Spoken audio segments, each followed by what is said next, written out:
Qala alaihi salatu wassalam, Nabi sallallahu alaihi wasallam mengatakan, idza buyi'a li khalifatain faqtulul akhar minhuma, atau faqtulul akhir minhuma. Apabila ada dua khalifah dibaiat, maka faqtulu al akhir minhuma, maka perangi yang paling terakhir. Saddan li dzari'atil fitnah, dalam rangka apa? Menutup celah untuk fitnah. Intaha mulakhasan min kalami Syekhul Islam Ibn Taimiyah. Difahami?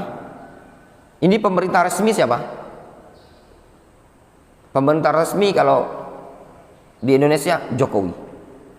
Tahu-tahu ada yang ingin menggulingkan Pak Jokowi, sehingga terbentuklah suatu negara yang mereka klaim di wilayah mungkin Jawa bagian timur misalkan, atau Sulawesi, atau Ambon misalkan, atau Aceh.